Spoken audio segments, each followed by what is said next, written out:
Hi, everyone. Welcome back. Let me share my screen.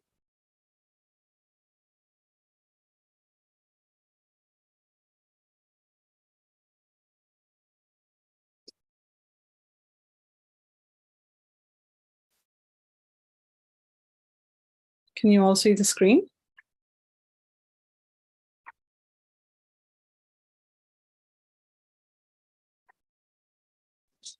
Yes, Kameshwari.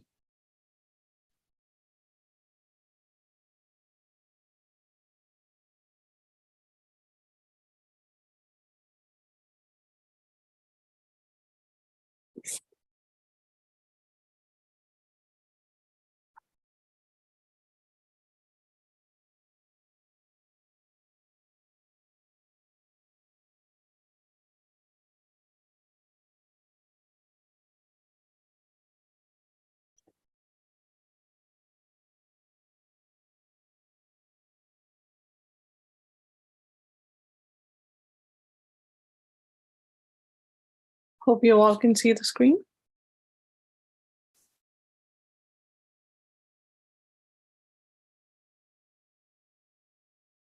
Are you able to hear me? Yes, we can. Yes. We can you hear chat in the chat box? Can you send message in the chat box if you're able to hear me you. or We can hear you. see the screen? Kameshwari.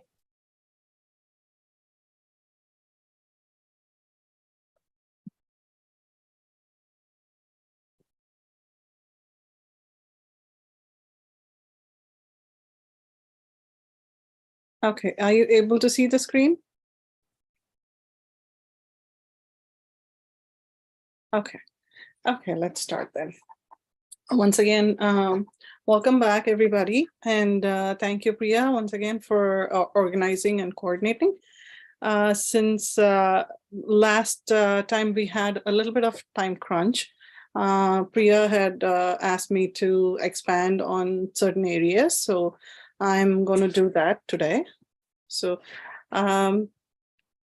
firstly, let's go to early action, early decision, and regular action. So for early action, what are the pros and the cons? So for early action, it's not binding, and you can apply to multiple schools as long as their policies agree to it. And applying early gives you a higher chance of getting accepted into colleges. So, and you'll also find out earlier if you've gotten into that college, and because of which you can decide on whether you'll have to apply regular to other colleges, if you don't get into this one. So that is an advantage for you. So and also, if you're accepted, it cuts down on additional stress. And you can also hold an acceptance from an early action school and apply to additional schools without a consequence, because this is not binding. And you have the opportunity to apply and compare financial aid packages from many schools. So those are the pros for applying early in early action. And what are the cons? The main drawback is the early action is given by only few colleges, including like Harvard, MIT, Princeton, and Yale. Only selective colleges can safely provide you this option. So so you can accept them earlier and it's not binding. So, and let's move on to early decision. The pros and cons for early decision is both early decision and early action applicants have a higher chance of getting accepted. The odds are even higher for early action applicants because they show an even greater commitment to the institution. If you're 100% sure of your top school, it works in your favor to apply to that school in the early decision. So admission officers understand the commitment that goes along with an early action decision for the kid. So, they would most likely take in your kid because they know that and they know that the kid is really committed towards this college. So that's the pros. And some colleges have early action ED1 and ED2, which is early decision. I'm sorry, I'm saying early action. Early decision 1 and early decision 2. Only few colleges have this option. And the main difference between these two is just the deadlines. It doesn't signify otherwise. It's just the deadlines. The deadline for ED1 is around November 1st, and the ED2 is around January 1st. So the acceptance rate for ED1 is usually higher than the ED2. And the decision for both is still binding, and it still occurs before the regular decision offer. So you can still decide, because this is binding, you can still decide whether you want to apply through ED1 or through ED2. That's left to you. But if you are planning to go for early decision, make sure you make a very conscious decision for that. And the cons for the early decision is it is binding, and definitely colleges typically have the financial awards. They don't have those financial awards ready by the time they give you the early decision acceptance. So you will not be able to really know what kind of financial aid package you will be getting. And because of that, if you don't want to go to, if you don't want, after you have accepted into the early decision, if you don't want to go to college, then you will be at a risk of missing the financial aid, and you won't know how much you will be getting. So that's the con. And you can also apply for early decision. You can apply to early decision to only one school. So that is a great drawback, because early action, there are, quite a few schools that, accepts early action, but early decision is only for one school. Once you apply for that school and that school accepts you, then you have to actually decline all the applications from all the other schools. So that's the con for early decision. And now going to regular decision, the pros is the main advantage of applying through the regular decision is that you can apply to as many schools as you wish. Like I previously said, I wouldn't want a kid to go more than 20 schools, which is really tiring and time taking. And by the time they are by the time they're done applying to like more than 10 schools, they're already tired and they don't want to do those essays. Then the quality of the essays will go down. So that's the reason I want the kid to prepare the essays early ahead, so that they don't, their interests don't die out, or fade off as they keep applying for colleges. So if they space out those essays and write them, then it'll be a much the quality will be much better for the essays. So and the cons for early decision is, most kids wait until the regular decision period to apply for the college. You're potentially applying to schools along with tens and thousands of other highly qualified students. So you are in competition with those students. So you can take it as a con, but any, whether it be early decision, early action, or regular, I think all of them have that, that competition. So I wouldn't say personally, I wouldn't say it's a disadvantage, but that's what people say. So these are the deadlines for early action, early decision, and regular. You can, look at it later with the numbers. And let me go to, before I go to diversity, let me go to the extracurriculars. I will come back to the diversity a little later. So for the extracurriculars, join after school activities, sports that appeal to you, to your interests, like, example, science ball, robotics, debates, tennis, all of these, activities. And, volunteer at a nonprofit organization to show that you care for the community, like Food Share, a Hole in the Wall Gang Camp, local hospitals, food pantries, whatever, or even local churches. Wherever you find an opportunity to volunteer, you can. That would be a great deal to show your responsibility towards the community, and the colleges really look forward to see that kind of commitments from the kids. And again, you can do like personal projects like charity drives, writing a book, creating an app, tutoring, all these kind of things. And actually, for all the extracurricular activities and the subjects that they study, passion should be the main thing that drives them.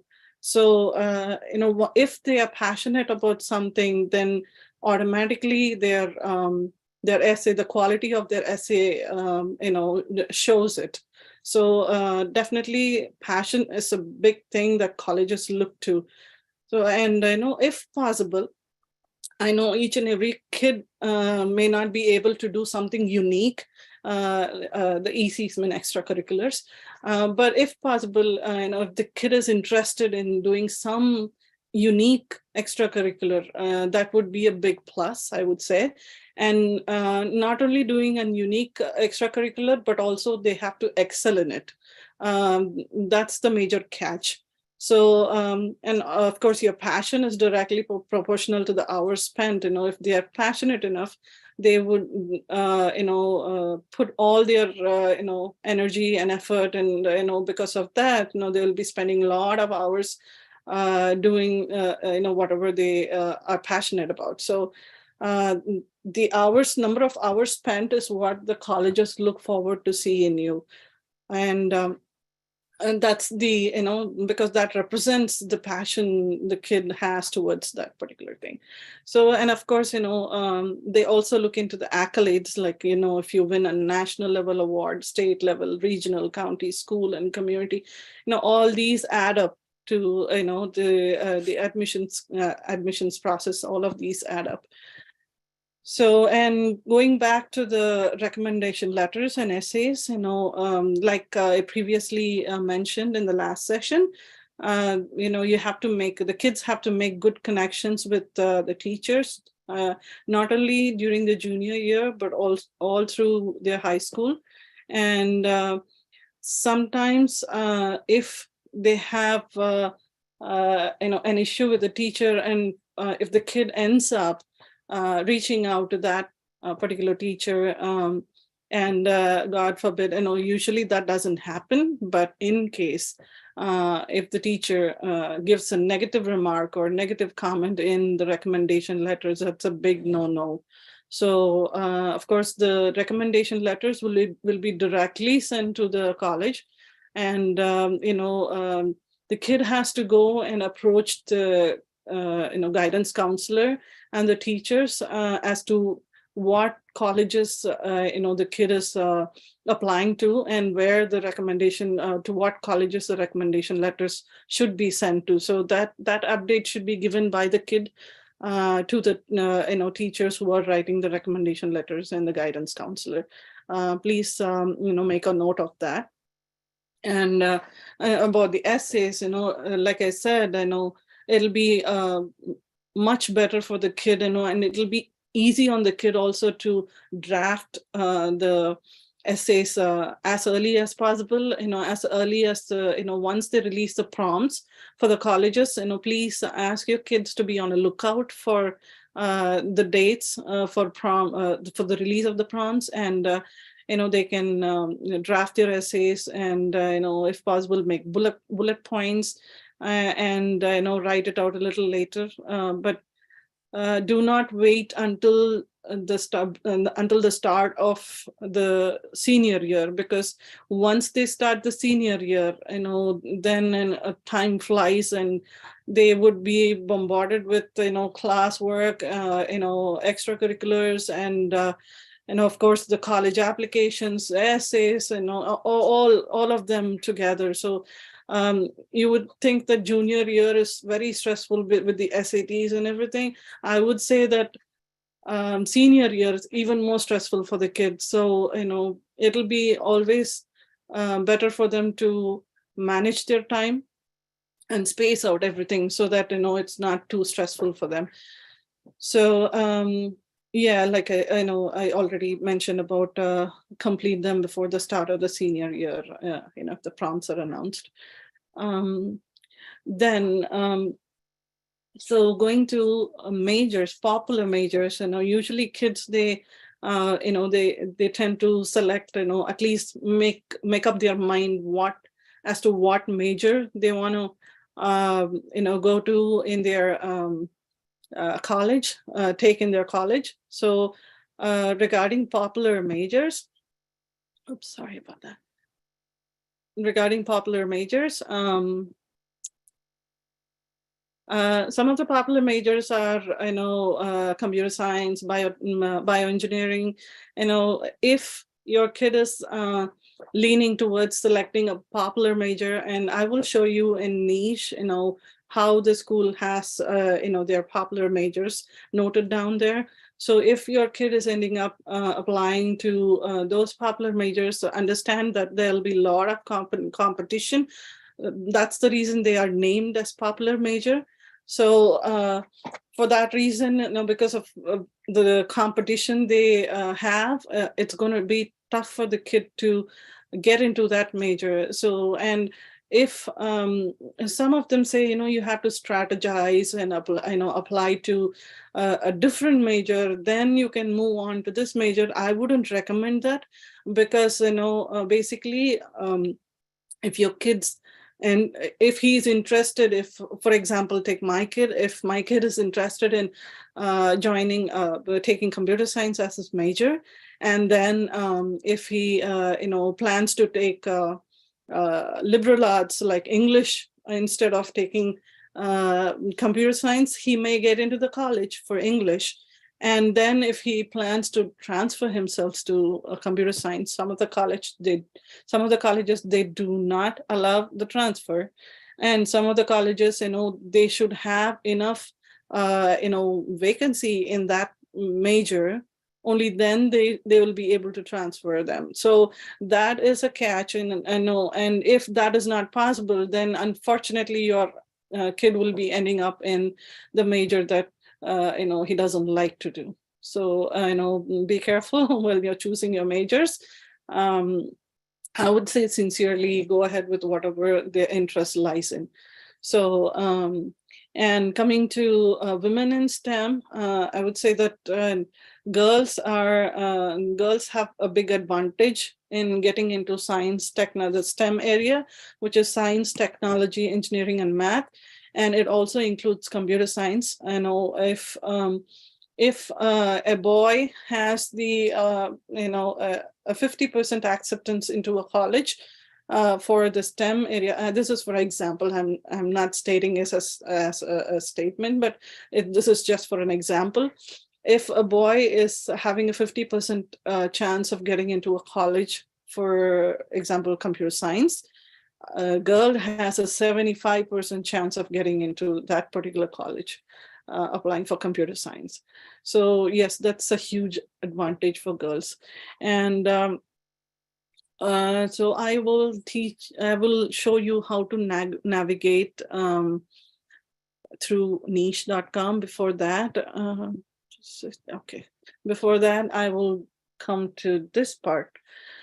So all colleges have, they would want to see a diverse class. For that reason, they would want to admit, excuse me, they would want to admit all different races and ethnic people in their class. And this denotes the demographic of this diversity, or whatever graph that pie diagram that I've shown you here, represents the population in US. So that's the demographics of the US population, and exactly they would want to, they would want to bring the same concept in, being diverse for the college classes also. The college doesn't want to see not only the diversity in race, but they would want to see diversity in the skill set of the kid also. Like, if they are taking like 30% of kids who are academically excelling, they would want to go with 20% of kids who are excelling in music or arts, and another 20% of them excelling in sports, and another 20% of them excelling in in other activities, other extracurriculars. So they would want to see diversity of the skill set of the kids also in the class. So that's so as far as the diversity is concerned, I would say that here the Asian percentage is given as 5.48, but I think this is from a couple of years ago. Now I think it's the Asian percentage that is accepted into college is more than 15%. I think it's about 15 to 20% now. When I say Asian, all the Asian countries come in there, not only just our Indian population. So all the Asian community comes there. So that's about the diversity. And let me now take you to, so I see a couple of questions. Let me take these questions at the end, and I will now navigate through niche. Okay.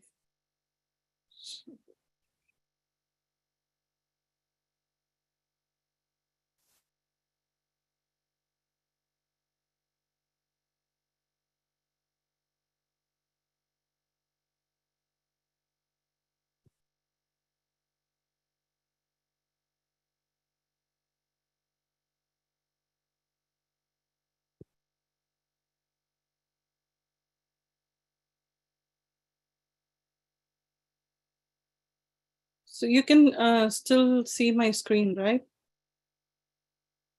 Okay, you can still see my screen? Yes, we do.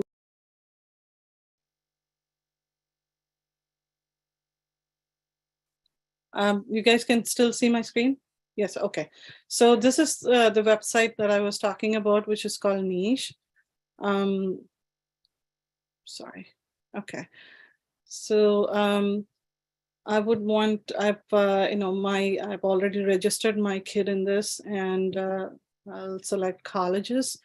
Now I would want to select, I'm selecting 4-year college period and a private public schools, and the majors. I would probably select computer science, and now it would give this is the rank. So based on the ranking, it would show you the colleges that have been listed, accordingly. So, let me select Massachusetts Institute of Technology, which is MIT. And you would say it's A+ for academics, diversity, athletics is B-, value is A+, campus is A-, and party scene is A. And most of the kids would like to see this part being A+. So the first thing that my kids saw was, this one. So And if you scroll down, you would see what the college is best for in academics, and acceptance rate, which is 7%. And the SAT range is from 1510 to 1580. ACT range is from 34 to 36. And application fee and the SAT and ACT required. And the school GPA is recommended, early action, early decision, it has that.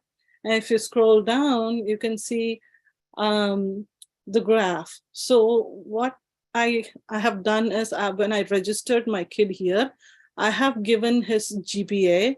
I have given his, I know this is just an example. It's I wouldn't say, don't go by the scores here. So I have given his GPA and I have given his SAT score. So, when you register your kid, you can do that. And it will show, according to the graph, where your kid stands and what would be the percentage of acceptance for your kid. So if you see only accepted kids are only this many. And if you see rejected, so many kids. And if you see considering, that many kids. So you can actually play with the graph here and see how much, what would be your acceptance possibility.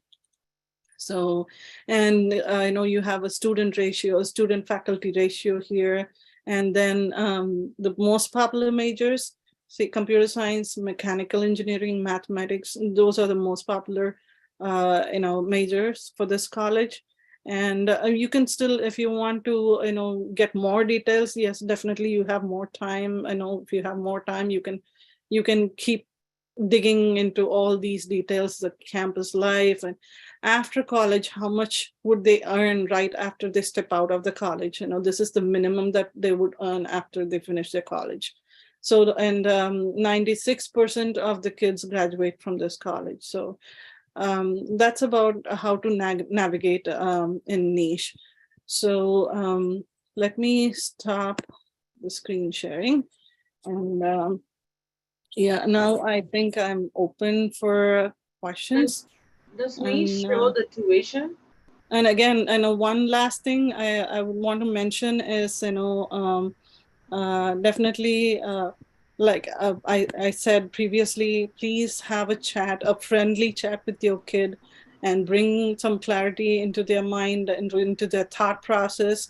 Do not push or force anything to the kid, and educate them and encourage them in each and every step that they do. And please, they understand that the kids are already stressed. You don't want to add more stress to them.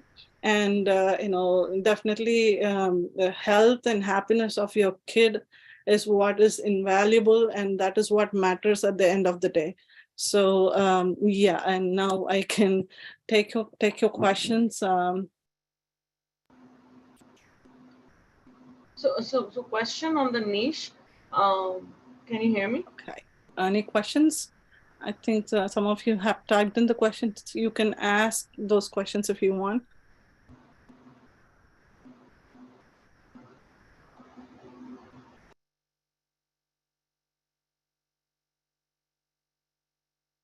I do see our essays different for each college. Yes, they are. Yeah, I think Soumya has answered that. So any more questions?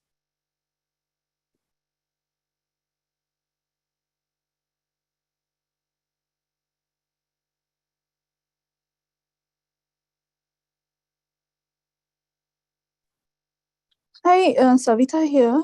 Hello, Kameshwari. I know it's a lot of information for all of you to take in at one time. Yeah, hi, Kameshwari. Savita here.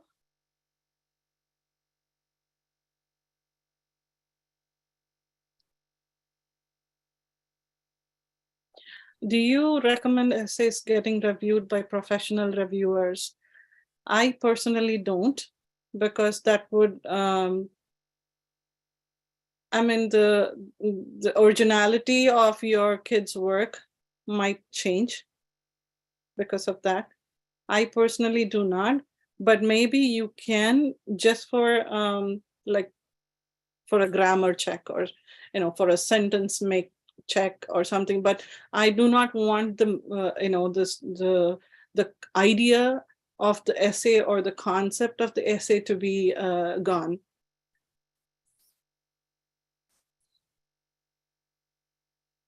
And do math competitions help in building the resume, and also do they help with the SAT?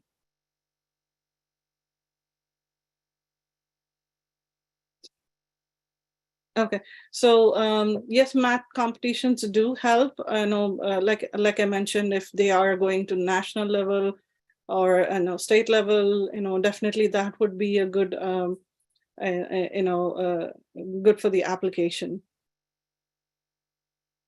And of course, the resume also.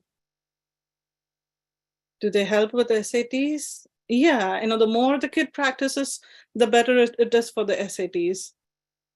So previously I had mentioned that, it is said that, if your kid practices more than 20 SAT practice test papers, then he is likely to get a higher score.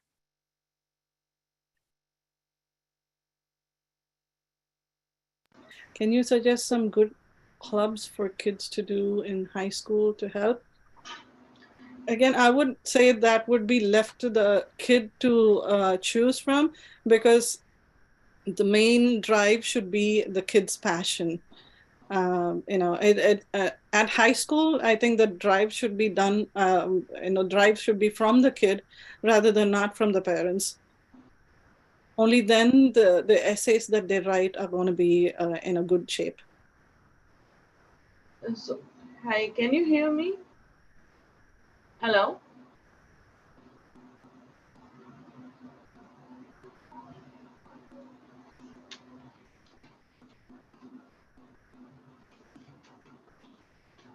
Okay, any more questions?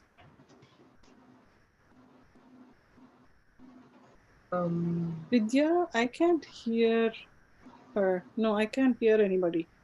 I mean, I haven't heard anybody's voice. I'm just looking at the chat. Kameshwari, can you hear me? This is Soumya. Can you hear me?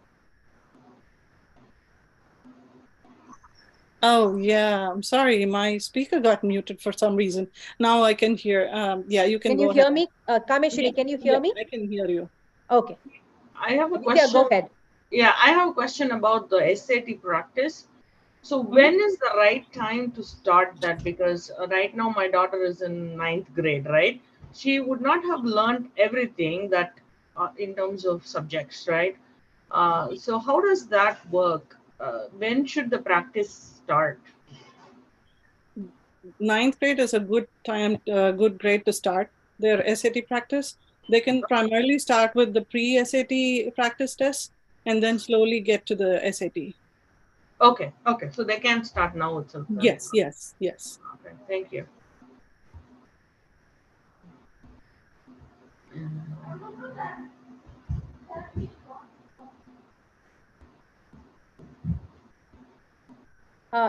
Just to add to that, SAT prep is very different now. SAT test itself has changed a lot from what our kids had taken. Okay. So please make sure that you check on all the rules and regulations. I think there is going to be less reading comprehension, and then they're going to give you calculator for math. So please make sure that you go through the latest rules. It will all be on College Board website. So I don't know how much we can guide you on that, because our kids would have taken a different test. It used to be a 3-hour test, the reading, writing. Now I think it's 2 hours, something like that. Some difference is there. Sure. So people, for kids who are in 9th, 10th, and 11th grade, please check on it. So this practice SAT tests are available where exactly? I think Khan Academy has them, and also you can get books from the College Board books from Amazon. And Okay. those should be pretty good. I know you don't need more than that. Some prefer Princeton Review, some prefer others. You know, they're. I think the College Board is what sets the question paper, so their books are great. Okay. Hello, this is Meenakshi, and I have a question. Let's say that our kid takes SAT multiple times, and in the first time they got a good score in math, and they're happy with that score. The next time they take, they're trying to only work on English. Will the schools take like the best from English and best from English, like math and best from English, or it's always the highest as a test total? So that's a good question. Actually, I haven't touched that area. Um, so basically, when your kid is taking, usually the recommendation is, not to take more than 3 times. Uh, you know, within the 3 times, the kid will be able to, get to the highest score that he can, or he or she can. So if the kid is getting a very good, for example, if the kid is getting a 1500 the first time, he or she takes it, and the next time, if it is going a little over, that's good. And next time, if it goes a little even more over, that's good.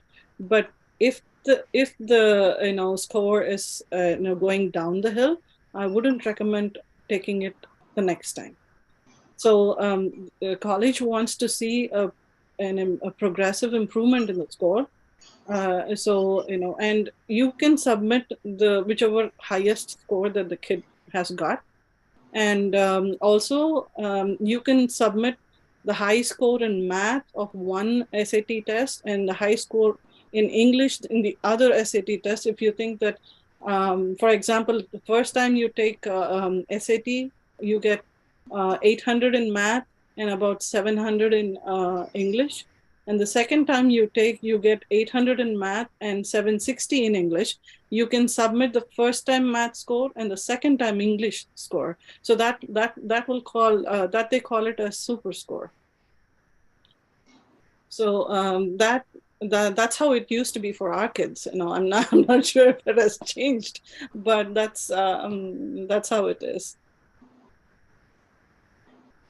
And these are not including like the 3 times SAT taking thing that you were mentioning. That does not include the practice SAT, right? Like the PSAT. No, the pre-SAT is different. That they usually take in junior year. That wouldn't come into account. The SAT is separate.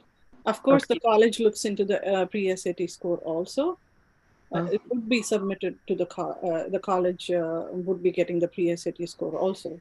But the SAT scores, the super score or the, whichever score you want to submit, you have to mention the college. You have to let the college board know which score you want them to submit to the colleges. And for that, I think you need to pay a fee. And also, it would take like a couple of weeks for the college board to submit the score to the colleges that you want to. So you make sure you make that ahead, you do that ahead of time, so that you are not in the last minute running here and there and your scores are submitted after the deadline.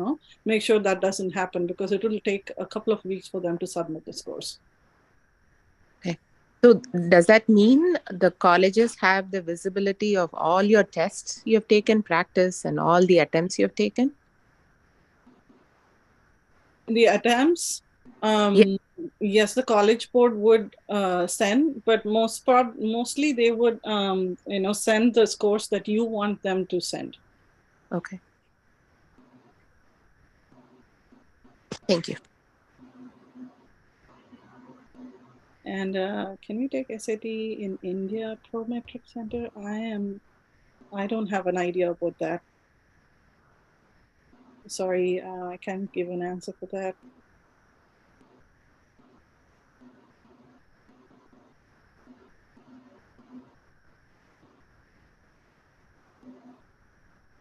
So, any more questions? So, question. This is just another question. What do you have any advice on how they make connections with the teachers and things, you know, things like that? How do they do that? Do you know? Like, Yeah. my daughter is very, she's not that open, like she won't just like that go and talk to people that easily. So I'm just a little concerned about that. But I'm just asking generally how they approach it and. Okay, so most of the time they stay back during break time, or after school they can stay back with the teacher, help out, and talk to them if they have any questions about the subject. They can stay back, ask the teacher, get the work done, show Mhm. them that you're working towards improving yourself. And not only that, and show that what kind of a person you are, like how Mm, how you can help others and all that. No, it's just staying back a couple of days, it wouldn't hurt them. So, I think that's how they okay. get connected. But in school, I don't know how the kids interact with the teacher Yeah. in school, but that's the hearsay thing that I heard from my kids. So Yeah. Yeah. Okay.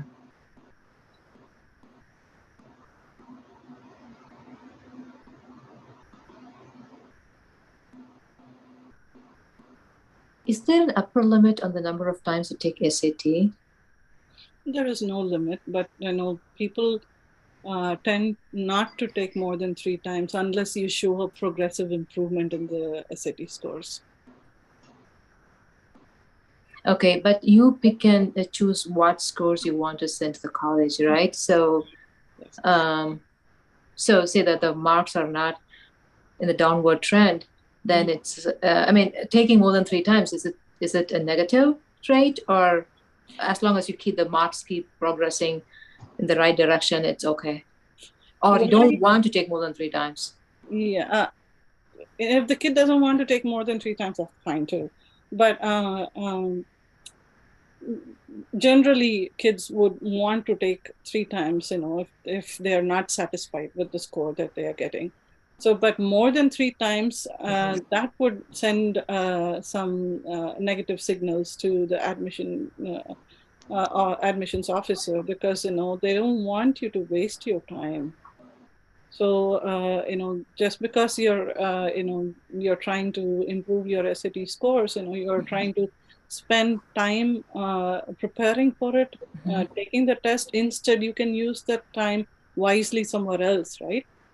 Right. But the admission officer will know from which attempt you got that score. I didn't know that. So they would know from which attempt that score is from. Yes. Usually, what they kind of send the SAT scores, all the SAT attempts that you have taken, but you can select which one you want the colleges to take, from. But most of the time, the college board would submit all, because they don't want to separate out which score you want to send to the colleges, which score you don't want to send to this college. Most of the time, they send everything. Okay, thank you. So is there like a distinction that they send everything, but you still get to pick which one you want to choose? Yes.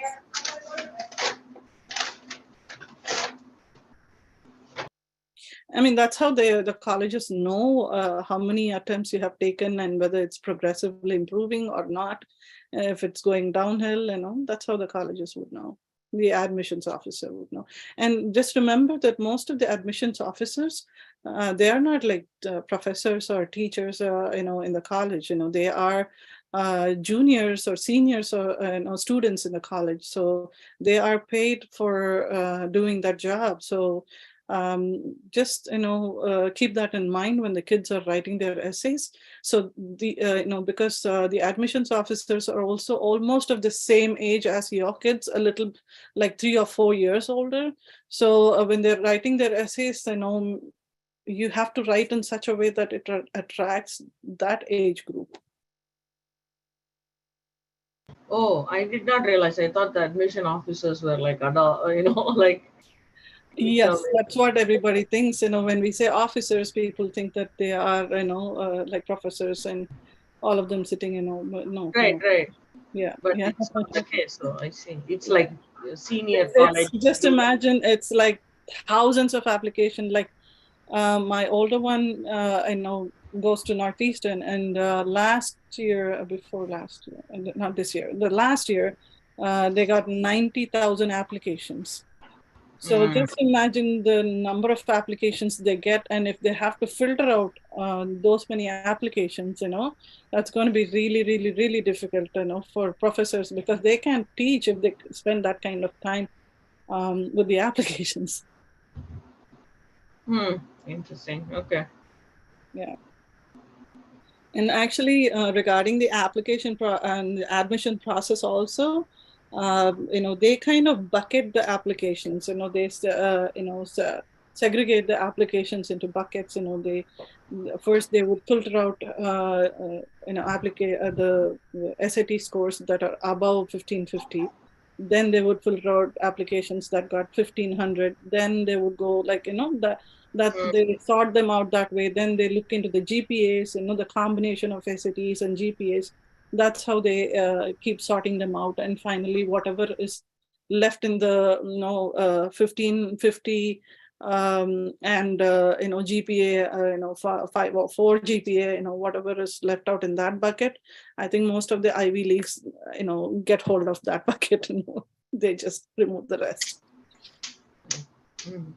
So, and if your kid is like a valedictorian or salutatorian, then that's a big plus. And if your kid has done any research work, that's a big plus. I know I have, if you just go to YouTube and look into some admissions officers videos, you may find one or two. Not many are there.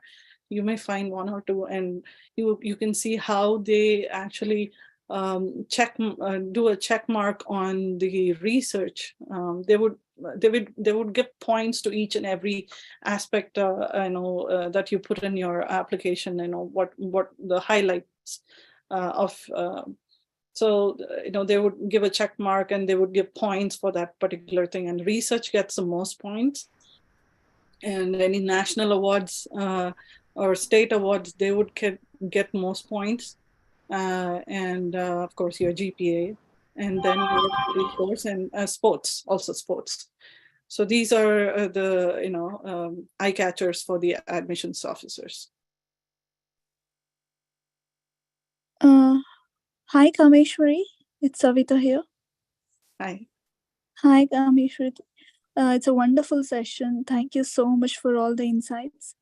Me having been new to US, we came recently. So my son is in 9th grade in South Windsor High School. He is doing just average for now. So how should I make his candidature a strong candidature for college applications? Because he might not be having a strong hold just on SAT or GPA. So how should I build him overall, so that he will have a good stand? I totally understand. If any kid is just an average kid. Yeah, that's a good question, actually. I'm not like a counselor or anything, but whatever I can say, whatever I think is the best to do. So the colleges primarily look into the passion side of the kid more than the scores, more than the SAT, more than the GPA. They want to look into the passion of the kid. So if your kid is able to exhibit passion in anything that he does, that really matters. Okay. So it could be extracurriculars, it could be sports, music, anything. If he is able to exhibit passion and bring out that talent in him, or her, then definitely that would be a big plus. But that has to be like national level or state level, right? Yeah, I also had mentioned that the hours that he put into is directly proportionate to the passion, right? So the number Okay. of hours that he spends towards that and makes it a tangible thing, like, if if he's interested in developing an app or something, if he develops that app and markets it and puts out in the market, and also if he nowadays kids do the YouTube. What do you call them? I forgot. You logging, Blogging, yeah. logging, video. Podcasts. Oh, podcast. Okay. Yeah, Okay. yeah. If a lot of kids end up doing podcasts, if your kid is interested in doing them, and if he gets number of subscribers and all these matter. Like I said, the passion is the most important thing that the college wants to see in each and every kid.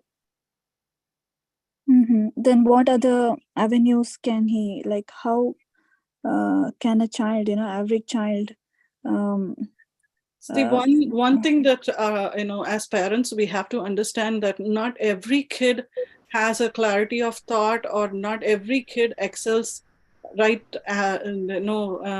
right in their school.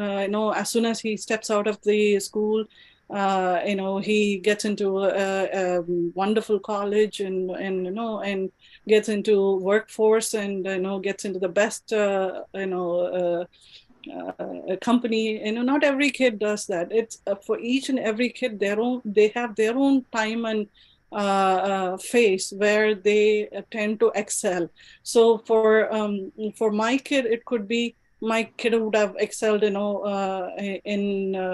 college or in in the company, but some other kid would have excelled when he's in his 50s. I wouldn't call him a kid by that, but it all depends on when that actually clicks in for them. So don't try to push your kid because he or she is not able to do as good as others at this point of time. I completely believe in the fact that each and every kid excels at some point of time in their life. Whether if it's not now, yeah, definitely he'll do it later. So they have their time. Don't worry about that. Just make sure your kid is healthy and happy. That's the most important than everything. Yeah, I totally buy that. I double that, because same with me when I was a very below average kid, but somehow that spark came in late in life. Yeah, and now I'm a doctor. Yeah, I understand. Awesome. I think your kid is following you. But here it's different, right? Here, No, he'll get there. Don't worry, he'll get there. here we have to have the GPA, the SAT thing, and the whole system is so. No, In he'll India, be it's fine. okay. He'll We can be just fine. Don't prepare worry. for. Yeah. But here the system is a little complex. Yeah, it's a little bit complex. I do understand. That's the reason. Priya, when she came to me and asked me, I said, "Yeah, we'll do this." Because it's hard to understand the system here. In India, it was not this complicated. Actually, I have to really thank you for this, the presentation that you have done today and the last one as well. Amazing work. This is definitely helped me a lot, because it was a big unknown for me from the very beginning. So now I have a lot more clarity. So totally appreciate it. Okay, I have a quick question. When do you recommend, right? When do you recommend that a high schooler start taking SATs, right? I know you don't want to go over 3 because the college is looking at all your attempts. So when would you recommend that, okay, this is the time they need to really start the first attempt? The first attempt, I have seen some of the kids, if they are confident enough, and if they've taken enough number of practice tests, you can probably, they can take them at the, end of 10th grade itself, like after their sophomore year. But the recommended is junior year it's the best time that they can take it. So if they are planning on taking it 3 times, it's better to space it out when they take it. so that they have enough time to prepare for the next one. So make sure they take it early on, so that the subjects are not ramped up by then. So they would have a lot of schoolwork also to do, right? So by the time by Jan or February, that's when they'll have their midterms. It'll be better if they've taken like twice before their midterms, or after they do it after their midterms. So you don't want to combine that with their midterms, so that'll or their finals. That would probably stress them out even more. Make sure that you're not overlapping them with their midterms or finals. So make sure that they space it out in such a way, maybe take one in November, take one sometime in March. Of course, I think Connecticut provides one in March. And maybe sometime in June after the finals or APs are done. Okay, thank you. So some colleges need both SAT, ACT, or one they prefer SAT, or some do just ACT. What is that? I mean, do the kid has to take both, or? Most of the colleges take only one. Okay. I mean, all the colleges take only one. ACT is, you can submit to most of the colleges, and I think all of the colleges, ACT, they would take either SAT or ACT. It's not required to take both, but just for the comfort level of the kid, if the kid is comfortable taking ACT, the test structure is what is that I am stressing on. You want the kid to be comfortable with which structure he would be able to do better, either the SAT or the ACT. If he's not able to get a good score in ACT, maybe he can try SAT and see. If he's not able to do good in ACT, then SAT, he can try ACT. So that way, he can at least choose which one, is better for him, and then submit that score towards the college. I think there's only 1 or 2 colleges that would accept only ACTs, but 99% of them, they accept SATs. Okay, so taking both, is that considered a plus or nothing like that? They only care about one exam. They only care about one. It's Okay. There's no plus or minus there. Okay, thank you. Just to add to that, the thing is ACT has a science component to it. So I don't know whether it is a myth or it's just, it is the truth. Colleges might want, if your child is applying for some STEM program, right?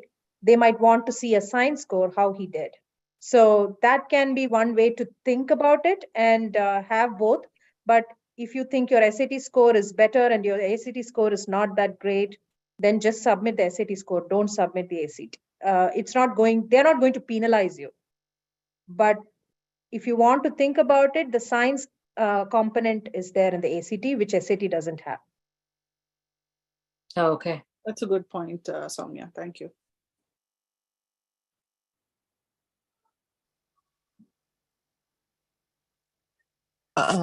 What are some of the most common sections you see in a college application? Just trying to get an idea of what it takes to fill content with it, basically. So they would have their, the profile, and of course the essays. They'll have to fill in their prompts. Most of it is their essays, and what they have done, and academically what they've done, and extracurriculars what they've done, and their essays.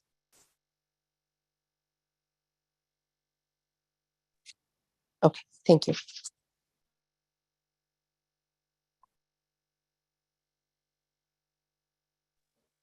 Okay, you were the one that mentioned that your son went to Manchester Community College and did AP Calc or something like that, right? Did I hear that right in the last call? Yes, he did. He did Kansas Community, and he did AP Calc. Okay. So if they are planning right, to take some course outside of school, should that be a credit-based course or a course that is aligned with their passion, but there are no credits or anything, no exams? Will that be considered?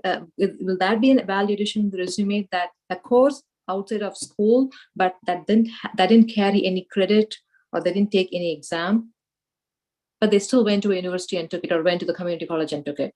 Will it add any value to the resume? Maybe it depends on the kid. Basically, if the kid is looking for, getting a credit from the school or the college, yes, then you will have to check if the school would give credit for that AP course. If not, if the kid is trying to understand the subject better because he's interested in doing that, it can go both ways.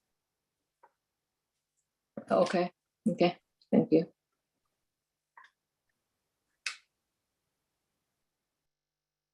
I guess whatever they do in high school extra, it's all a plus point. Oh, okay. Okay, somebody is asking question on extracurriculars. Few things like sports, nonprofit, and leading, running clubs have strong weightage. Is the understanding right? Other things like music, dance, which kids have done for 10 years or so with a lot of hours and passionate about, do they also help? I'm just asking because they may not go to national level competitions or so, but we can probably get some accreditation.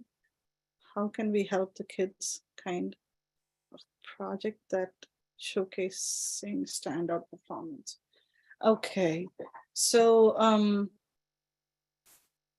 so there is no this particular extracurricular is what we like versus this extracurricular we don't like. No, that's not how the colleges look into. If your kid has done dance and music, so I did mention that, try to select unique extracurriculars. That's the reason I said, unique, because they want to see, they want to see that your kid is thinking out of the box. So see, if you take our Indian, for example, Indian community, if you take Indian community, you would see that most of our kids learn music, most of our kids learn dance, most of them go to tennis or swimming or do track at school, and maybe basketball or soccer. These are the these are the common activities that all kids do, right? So the college wants, the admissions officer want to see what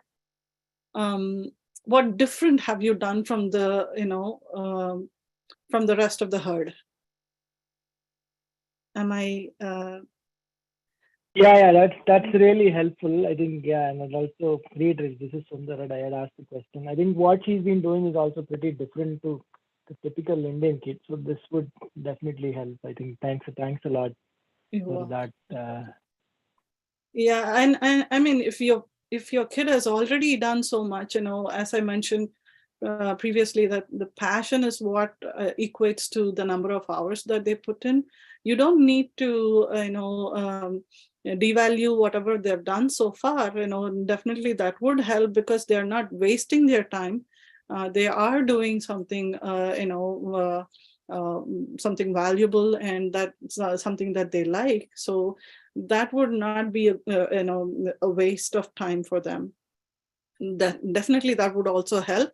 But if you have to stand out of the in out of so many applications, if you have to stand out, then something has to be different. Yeah.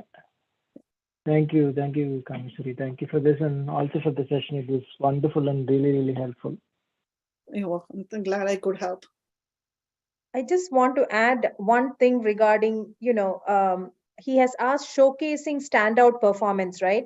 Many colleges let you submit a music portfolio, art portfolio, makeup portfolio. So these are the when you submit the portfolio, you can show, what your child is been good at. Let's say somebody is learning music for 10 years. They can actually submit a music portfolio for many of the colleges. So that way you're going to show them this is what the child has done. Likewise, makeup portfolios, MIT has a requirement for submitting a makeup portfolio. That is where if the child is very good at robotics, he will have videos from his middle school, high school. You put all of those together, it's like a 1-minute video and you submit it. So that will show off your child's ability. So along with college essays, that is something that you can submit. True, and I think you Thank can you. also add, you can also submit the resume along with the videos, right? So Exactly. Yeah. See, Kameshwari actually mentioned last week, I think, that you can make a profile of your child starting at 9th grade. They can have a website of their own, and that can be added in the additional material that you want to submit. There will be a space in the Common App where you can add additional materials. You can always add that, the link to their website. And admission officers, if they want to really look into the child in detail, they can go and check them out there. Oh, nice.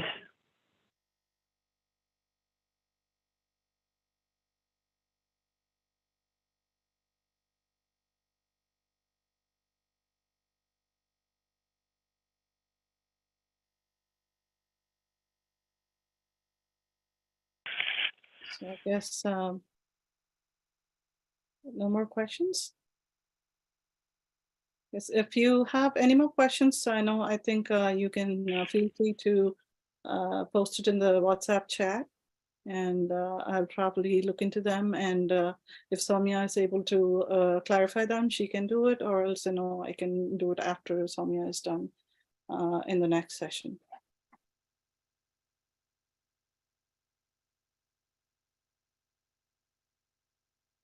So thank you everyone for your interest.